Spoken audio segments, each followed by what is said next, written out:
I'm Liza Hausman. I'm the Vice President of Industry Marketing at Houzz, and I'm excited to welcome our panelists here today. Today we're going to be, again, talking about how we can avoid the regrets that homeowners have during renovation. So let me introduce our panelists. At the end, we have Dave Jones, Senior Marketing and Brand Manager at Brown Newtone. Then we have Justin Evans, Vice President of Marketing at Clopay. Finally, we have Nick DeVita, Senior Global Training Manager at Sonos Professional, and Stefan Moyan, President at VELUX America. So welcome, you guys. Welcome to our panelists. So a little bit of background about why we're having this panel, and I know we all have kind of opinions about this, but we know that Ricky, the Research Institute for Cooking and Kitchen Intelligence, did some research that showed that, when asked, what was kind of the thing they would have done differently with their renovation, homeowners said they would have spent more, and they actually regret not spending more and not choosing the products that they really wanted and that would make them happy. And similarly, in our house and home research at Houzz, we find that, people are not renovating for resale. That's not the number one reason they're renovating. They're renovating because they want to enjoy their home in the long run, for themselves, for their family. And so, that's why they regret not spending more, right? Because they're not moving on. They really are staying in their homes for the long run. So that's a little bit of background about why we wanted to bring you guys together. So kind of wanted to kick this off with Nick. So Nick, tell us what you've learned from your research, data or anecdotal, about keeping homeowners happy with their product and services choice. And I want to kind of focus this first part on homeowners. When it comes to homeowners and their purchases, specifically with Sonos, they're coming to Sonos for a product category that gets better with time. So having an inclusive technological foundation in your home allows your product choices and your experience choices when it comes to technology, allows that to evolve over time, over years to come. Because in reality, the cell phone that you have in your pocket today is most likely not the one you're gonna have 2 years from now. So customers come to Sonos because our product updates itself, it gets better the longer you have it. Now, they choose Sonos because choosing audio experiences inside of a home changes the way people enjoy their home. So you may design a beautiful kitchen with every product under the sun that you wanted, but if that kitchen's silent, you're not getting the most out of it. So we've done numerous scientific studies that have proven that adding audio into a home actually has people live a better life. They spend more time together as a family. They eat more meals together. They have more acts of affection, however you want to determine that. But music changes the way that people enjoy their living spaces. And Sonos has done a bunch of studies to prove it, and that the quality of audio that you choose even enhances the experiences you have inside your home, which makes the products that you choose even less regrettable for years to come. So it's an interesting commentary on staying power, and obviously with technology, there are different challenges, right, of making sure that product doesn't become obsolete. But Absolutely. What about other product choices that aren't necessarily, wired? Anyone else have thoughts on, research on, what makes for a good choice, and how does a product have staying power? Well, I'll jump in. One thing we've noticed, I'm in the garage door business, and a garage door is not something that people buy all the time. So it's a purchase made infrequently.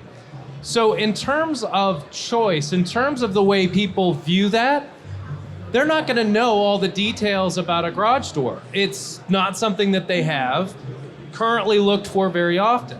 So educating customers about what is available, what options are out there, in terms of garage doors, aesthetics, that's a huge change over the last 20 years. A garage door used to be just functional.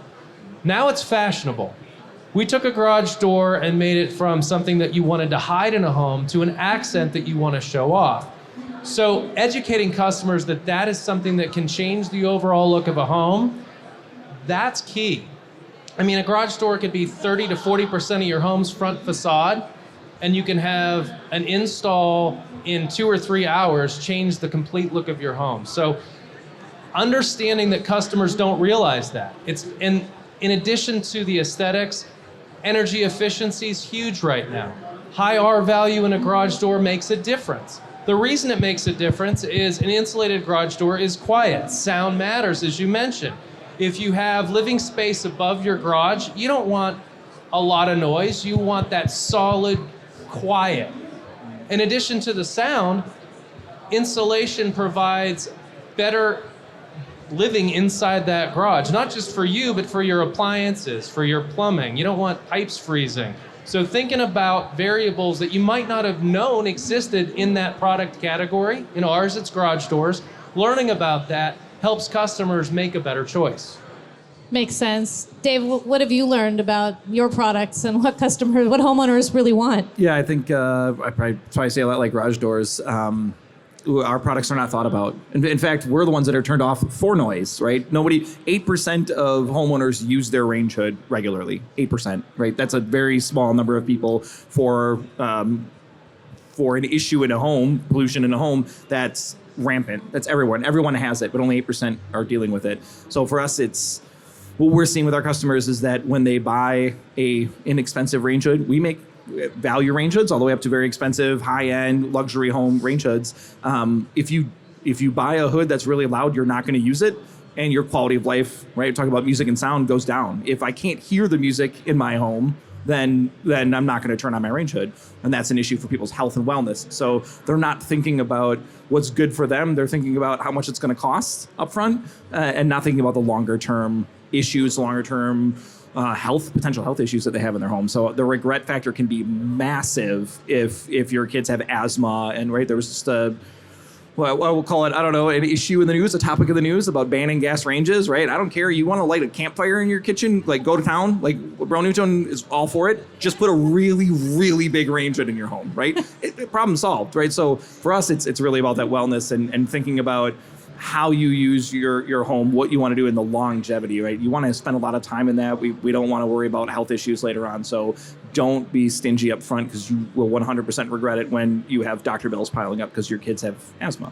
Yeah, there's so much that you don't know to think of, because there's so many decisions that are made in a renovation process. It can be overwhelming. I mean, we have forums on House, and we often see people asking, like, what did you regret, or what would you have done differently, or what do you think about putting a microwave under the counter? Because people have a lot of questions, and those are the things they are thinking about, right? But they really worry about the things they don't know, and I think there's definitely an information question. Stefan, you think there's an issue with the information that homeowners are getting, and it's not necessarily that they're getting misinformation, but that there's just no information when it's not a product that they may be thinking of, or an issue like noise that they don't realize is such a huge issue until after the fact. I think I had the same thing with a bathroom exhaust fan. I finally got to the end of my rope and replaced them, but I had you don't know that you don't know what you don't know.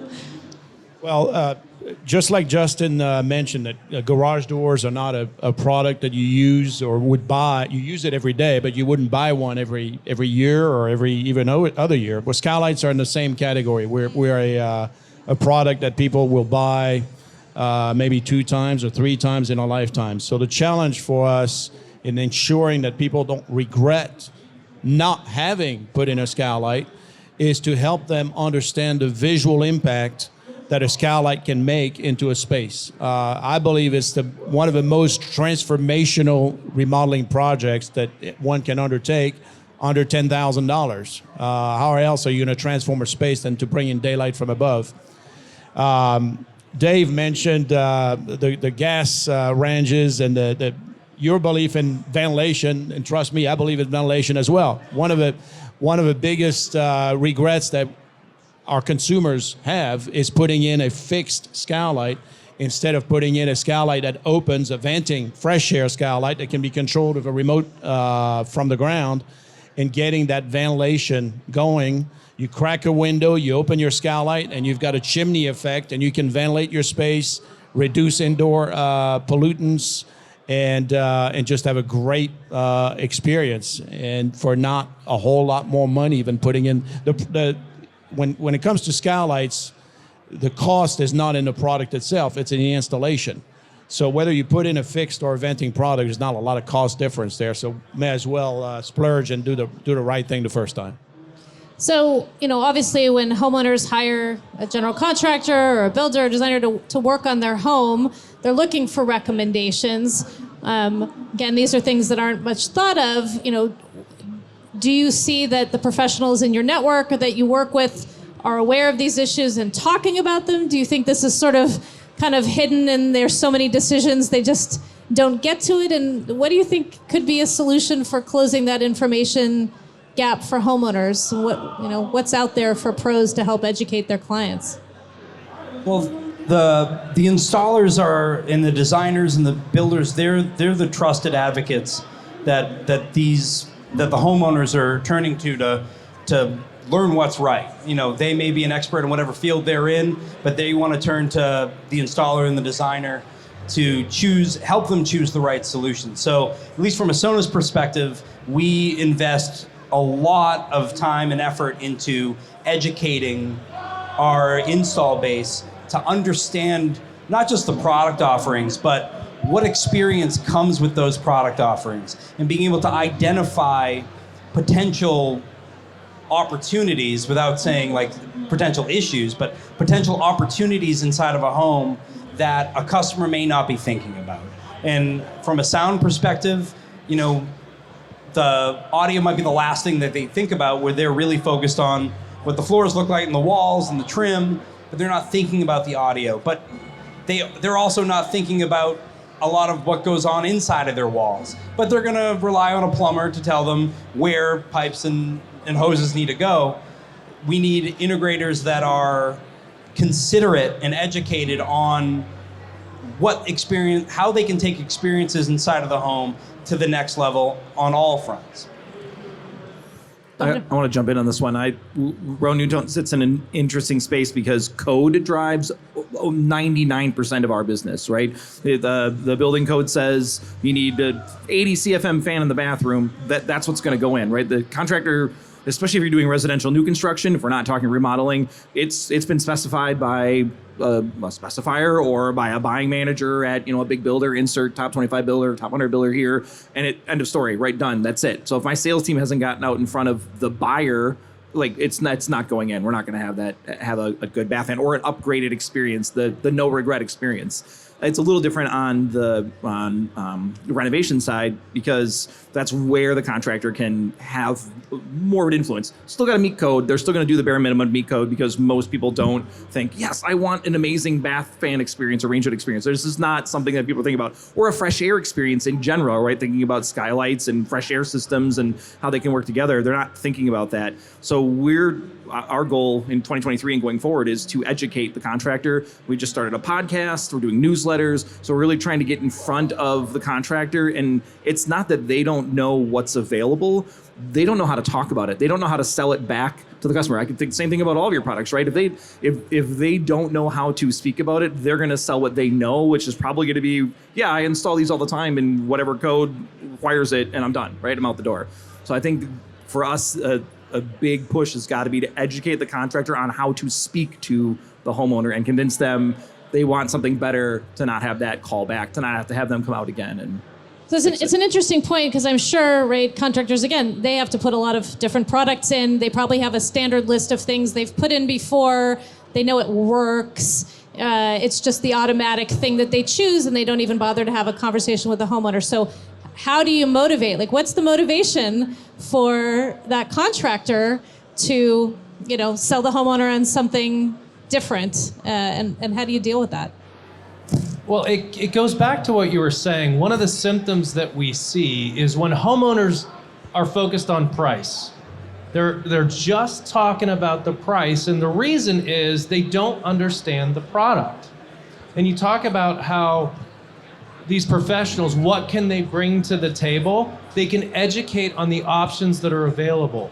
When a customer doesn't understand a product, and this is with anything, I mean, if I were shopping for a vent system, I wouldn't know where to start. So the only variable that I can think of is price. Everything has a price. So if you see a customer talking about price, that is a symptom of not understanding the options that are available. You talked about regret. The biggest regret is not, oh, I spent $5 more than I should have. It's, I didn't understand that in a garage doors case, insulation made such a difference in the sound. It's so much quieter. Oh my gosh, I love it. Or, wow, it really looks amazing. My neighbors are jealous. If you go in with price, and if the professional doesn't ask the questions to understand what the customer is thinking about, they're gonna just sell the cheapest thing because it's the path of least resistance. And what you're gonna do is you're gonna have a disappointed customer because of it. I mean, I think that's the question, right? They've got a budget, right? They probably have some budget that the client maybe is stuck to, and so that's a comfort area. Right? These are the easy things I can put in there, and obviously there's a motivation for the homeowner to make a different choice. But for pro, I mean, is it tied to you're going to get better customer reviews, or people going to talk about you as a trusted, credible advisor who helped me make the right choices? I know that was my experience of like working with someone who could say, oh, this is going to stand up to the wear and tear of what you're doing in the house, or raising, sound issues is so important. But I guess, again, it can be overwhelming, right? There's so many things to choose and talk to a homeowner about. And we hear from homeowners, they're like, I ran out of gas, right? At decision 1572, I just said, finish the project. I can't make another decision. So yeah, I think it's interesting to hear what will motivate that pro to, in these product areas to make a difference. I'm pulling my phone out of my pocket. This is a very successful product, okay? We all have one. How many options were you given when you bought this product? Not a lot of options. Couple of colors, 1 or 2 sizes, and that's about it, right? And that's a company that believes in its products, believes in the superiority of its products, and therefore is willing to take the chance of limited choice. And I'm a believer in a streamlined product program and actually streamlined choices, because unlimited choices create unlimited costs and complexity inside of a company, which is not a good thing. It only raises the price of the product in the end. And I think it's our responsibility as manufacturers to pave the way for consumers and contractors to easy decisions, simple decisions. And the more simple the decisions are, the more seamless the process is, and the more likely you are to get the consumer or the contractor to the end point where you want them to be. And so does that mean you don't manufacture a non-venting skylight, or you don't manufacture a noisy anything, and your prices are just a little bit higher, and you're building your brand and helping people understand why you've made those product decisions? Ultimately, if you believe in the strength of your brand, and we are fortunate enough to be the brand of reference in the skylight market, we feel that it is our responsibility to drive the market to the benefit of the consumers, to the benefit of the contractors, and I know it's not a popular thing to say, but to limit the number of choices so that people don't scratch their head and they don't know what to pick. You got 1,000 pages of 1,000 products. Where do you go? Which product do you pick? And in the end, what do they rely on at that point? They go to price. Well, if I've got 1,000 products and I believe in this brand, I'll just go to the cheapest product because that's my baseline. And that's not necessarily to their benefit. So to touch on that, you've got a really good point, but it can be taken too far to an extreme. If you don't offer more than one choice, homeowners typically will look to see what else is out there. And that's been shown throughout history. Model Ts back in the 20s had 90% market share, but because they only had one design, additional auto manufacturers came into play. Same with the Apple phone. So Apple has the one option. Now there's Samsung, there's Google. So you need to provide choice, but limited choice is very critical. So our options, we have tens of thousands of customizable garage doors, which sounds great. But your point is so valid. If you show a customer, here's all the bazillion options you can choose from, they become completely overwhelmed. It's called the paradox of choice. Customers, when given one choice, will seek others because they feel like they're not being given enough choice. If you give customers tens of thousands of choices, they will continue to shop. Look at my wife trying to pick paint colors. Oh my gosh, she's been doing it for weeks and still hasn't picked a paint color because she keeps looking at more. It's analysis paralysis at that point. We've discovered through our research, 3 to 5 is kind of the sweet spot. If you can offer a customer 3 to 5 choices, they'll feel like you're listening to them, you're giving them enough options, and yet you're not overwhelming. So back to your point, you cannot overwhelm customers, but you have to give them some choice. Anyone else? What do you think, Dave? Yeah, You agree with that? I'm sitting on this one. It's, well, again, our industry lives in a little bit different space because code drives things, and it's often about wellness and health, right? We're worried about structural integrity. We're about, and there's some stuff with VELUX and you guys too with garage doors, right? There's some wellness and our values and things like that, and then even the soundscape, right? There's that wellness factor, and I think what was rattling around in my brain was the sort of consultative selling, right? We're throwing around all these cliche terms right now, but they work. There's a reason they're there, right? You have to talk to your customer and understand what their needs are, what they're looking for. Is a quiet home not what they're looking for? Do they live alone? Is it just them and their 12 cats? Sorry, Amanda. Okay.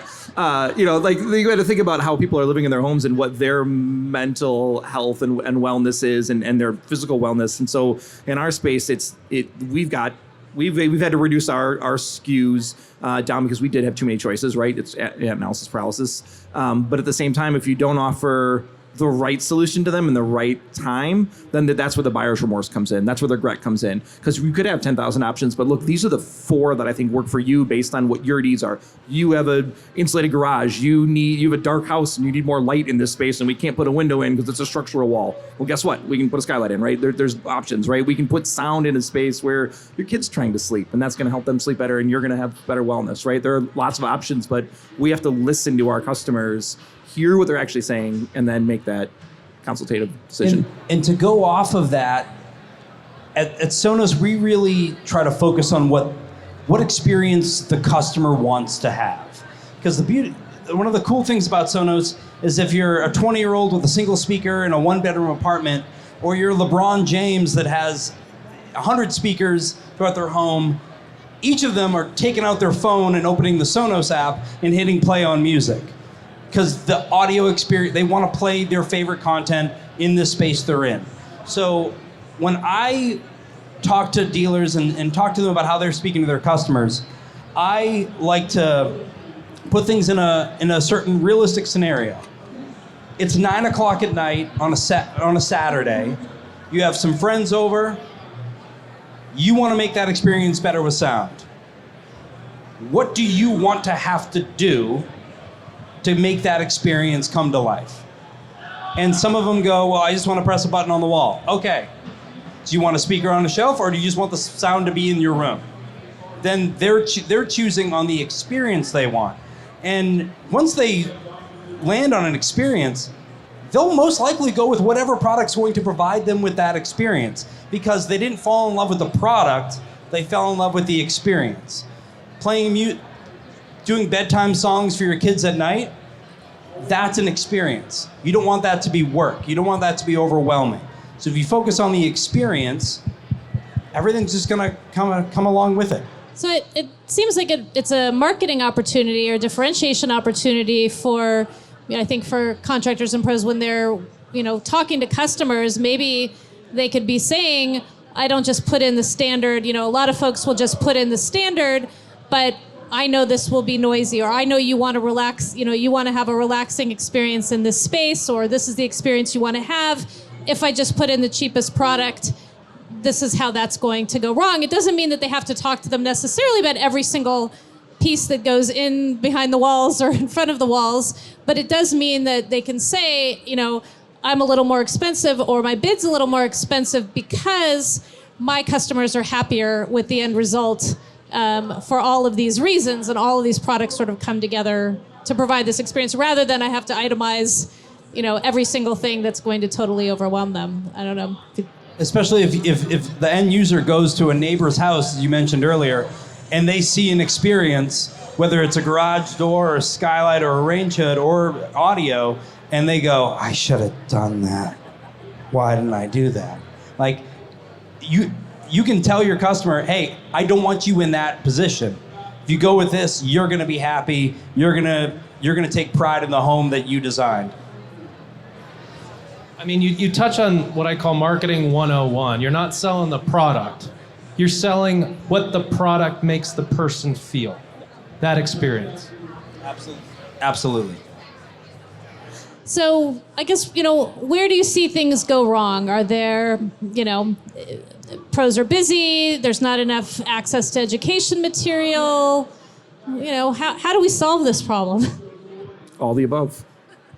Yeah, I think there's not enough information out. We don't do a good enough job helping our pro customers right here. We're at the Builder Show, right? So that's who our customer is right here. We don't do enough to help our pro customer understand all the intricacies and how they can sell it. I think selling a system, selling an experience is not on everybody's mind. We work with a lot of builders that are healthy homes right now. We just come out of the pandemic and things like people are really considering what does a healthy home, what does that mean from all of our various perspectives.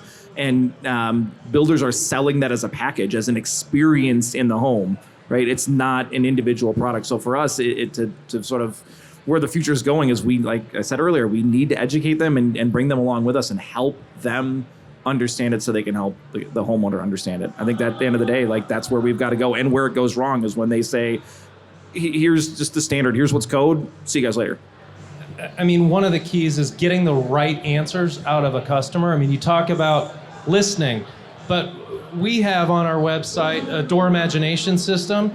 You can go through, understand what the customer's needs are and try before you buy, because the worst feeling is, I'm gonna make this investment. I don't know how it's gonna come out. There's that fear, right? How's it gonna look on my home? Well, what do you do when you're looking at clothes? You either try it on or you get it and return it, which is basically trying it on. So on our website, you can try different garage door designs. You upload a picture of your house. You can try different garage doors. It takes that regret, it takes that fear away, because you're right. That's what we want to help educate these pros to do. These tools, it's not about the product. We talked about that before. It's about the tools. It's about the support that you can give to help your pros be more effective. I'm completely aligned with that. We also focus on visual impact. As I said earlier, with Skylights, you've got to imagine what the impact is going to be on your home. And we try our best to not leave it to imagination and actually give you a rendering, a visual rendering that's gonna help you make the decision. A couple of other things, we actively monitor traffic on our various web properties. We've designed web properties specifically designed for contractors, specifically designed for consumers, so we're not blending the two. We're not trying to be one website answering everybody's question. We're trying to specialize, if you will.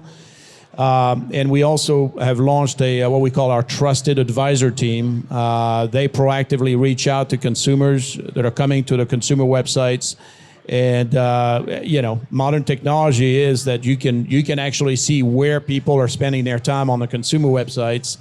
And you can proactively reach out to those people. You know exactly what products they've been looking at, what rooms they've been looking at, and you can help them make those decisions by doing some consultative selling and try to position yourself in the middle of that decision-making process. So we've got a pro audience here watching this, not a homeowner audience. So do you guys make that data available to pros, or as you're learning about consumers, how do you share the questions they have with the professional audience so that they're able to kind of, understand what's in the consumer's mind, or do you? Well, from a pro's perspective, it goes back to tools that help them in the selling process. So providing them the tools, providing them the information. For example, homeowners don't realize that garage doors, for example, have the highest return on investment of home improvement projects. Folks don't realize that. The price per square foot is a great deal. So educating that information, providing the tools that can show that and help customers understand these differences.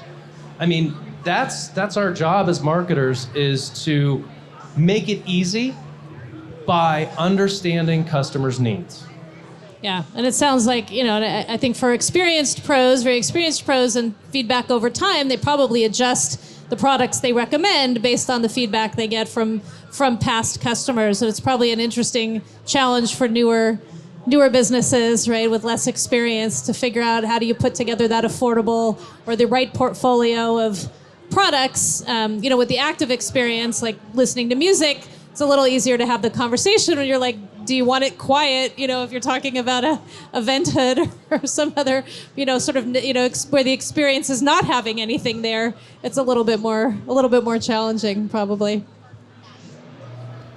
When it comes to education, we have an accredited AIA course that talks about networked audio and the effects on the home. We present live webinars. We have a learning platform that we're launching for our direct dealers that with a plan of expanding to our distribution dealers. We just, everywhere we're trying to give the most amount of information but also the most curated information that's speaking in the language of those partners, allowing them to have everything that they need to enhance their business in the best way possible. We're starting a content churning machine. So podcasts, newsletters, webinars. We have a pile of CEUs. We also do, we're calling our Premier Pro program, a certified contractor program, so they get trained by us and they go out into the world. The point of all of that is to provide information for them to take to their customers because they're missing that link. Their job is to sell their service, not my product necessarily, right? I want them to talk about my product, but if they're an HVAC contractor, they're not selling my product. They don't, frankly, all they care about for the bath fan is, does it meet code? And is it easy to install? And am I going to have a callback on it? That's all they care about. So I need to educate them on why me, what's my differentiation? What are the USPs that I can offer that no one else can offer? And then help them sell it to a homeowner. They want the markup on the premium products. We all sell premium products and probably discount products too, but we want them to buy the premium product, and we have to explain why this is better and give them the tool to take it out. Great. Well, go ahead. I was just going to say, we obviously, like the rest of my colleagues here, big focus on installer training and education in general. One of our most ambitious programs has been to develop a network of what we call Skylight specialists. Those are companies that all they do, that their entire business is skylight installation across the country. We have a little over 200 of them at this point. Our goal is to get to the 400 company ranch where that's all they do. So in every state, in every major metro area, to have 2, 3, 4, 5 Skylight specialist companies that specialize in the installation, but also in the consultation with consumers and helping them make those choices. Makes sense. All right, I think we've got some questions out in the audience. We're gonna start with a question. All right, I'm gonna come over here with my microphone. Thanks. I guess I was trying to think about, we're talking about keeping homeowners happy. Do you feel like most homeowners that your pros are working with are looking to renovate to enjoy their home for the next 5-10 years? Or... Sorry, but I can't hear the question. Oh, sorry. Can you hear me? Yeah, a little bit better. Just thinking about keeping homeowners happy, would you say that most of the pros that you're working with are undergoing these renovation projects for themselves, like to keep themselves happy for 5 to 10 years, or for resale? Are you speaking? So, are the pros renovating their own personal homes? No, I think she's looking to say, what are the majority of projects out there? And I know our data shows the majority are doing it for their own long-term enjoyment of the home. That resale value is a smaller subset of the market in terms of what we find. So she was asking if that's something that you guys are seeing yourselves. Especially with home purchasing that kind of exploded in 2020. With an interest rate that was actually fairly low, you maybe paid a lot for your house, but there was a low interest rate. If you have an interest rate below 3%, you're staying there for a while. You're hanging out, and you're going, well, instead of thinking about, am I moving? How am I investing my money into the home I just got a low interest rate on only 2 years ago? How do I make that experience even better? And we're seeing a lot of our pros looking to make experiences in the home even better and really expanding audio experiences, not just inside the house, but outdoors as well. Because people are now, where, over the last 2 years, it started with, how do I make streaming my favorite show even better? How do I make my TV experience better? And that's kind of an insular experience. And now they're actually inviting people over and having parties in their backyard. So now they're thinking about, how am I making that experience even better? So they're deeply investing in their own homes. It's interesting. Our research has shown that the majority of garage doors in our case are replaced or installed when a person is moving or when they just moved in. So when they're leaving to try to get that resale, we are seeing that, and when they move in. That's the most often opportunity to sell a garage door. However, like you said, interest rates, folks are going to be staying put for a while, and a lot of the homes in the marketplace are 40 years old. So that's the average age of a home right now. So these homes are gonna need renovation. I mean, 40 years ago, they didn't have nice speaker systems. My home was built in 1927, so you're talking to the right person. Exactly. So you need a new garage door. I'll get a new speaker system, but we need to. These are the homeowners that we're talking to, and we need to understand their needs. They have an older home. They need something new to make it fresh, and this is an opportunity in this market to take advantage of that. Every market is an opportunity. Whether there's a lot of buying, there's a lot of selling, or even if there's not, there's a way to play that. And the key is to keep it fresh in this particular market. I think we have a foot in both worlds, so the answer is yes to both. It's resale value because of energy efficiency, which I think a lot of us can understand, right? It's that your energy bills are going to be low. So when I resell this house, I can say, like, you put in a fresh air system, you put in all these Energy Star rated products, your energy bills are going to be lower than the house next door, the 1927 house. That's probably like you could feel the breeze blow right through it, right? Like, I mean, that's yes, yeah. So that's one side of it, and then the other side is that when my interest rate is sub 3, so yeah, I'm not leaving. Like, hell no. So what do I do in my current home to make me feel better, make me happier? It's the same thing. It's yes, I'm going to save some costs in the short and long term because I'm going to be there for a while, so I want my energy bills low. And then the wellness factor, which we all talk about, right, is that I feel better in my home, whether it's aesthetics or literal fresh air. Like, I actually feel healthier. That increases my happiness. I feel better. I sleep better, etc. Yeah, and I think pros understanding which products really do have an impact on that long-term happiness is super important. With interest rates rising, people are still buying new homes. They're still renovating. Our research shows, though, that they are making trade-offs on some of the splurges, right? Or they're cutting back in certain areas. They're still doing the same scope of project, but maybe spending a little bit less. And so it's kind of even more important to make sure that the choices that they do make within those trade-offs are the ones that they're not going to regret. Makes sense. Great. You got something to add, Justin? No, I agree. It goes back to the point I was making about the return on investment. Folks want to get something that they're going to get their money back, but that's not necessarily the driving factor. It's, in our case, it's pulling up to the garage and just feeling proud, having the neighbors get a little jealous. There's nothing wrong with that. That's healthy. That's what homeowners want. So, there's always going to be up and down markets. Garage doors are always an up and down business. Sorry. But even when things are down or things are different, there's always an opportunity to take advantage of it. And what I mean by that is not take advantage, to give customers what they're looking for, to give them what they need, whether it's buying and selling to get them a product, or it's they're in that home, they're living in that home, they're using the garage more than they have in the past, understanding what their needs are and providing them options to cover that. Great. Well, this has been very enlightening. I'm sure that our pro audience will take away interesting ways to potentially market a different portfolio of products and really think about the questions to ask their homeowner clients that maybe they haven't thought about. So thanks to all of you for joining us for this panel today, and hope you have a wonderful show. Thank you. Thank you.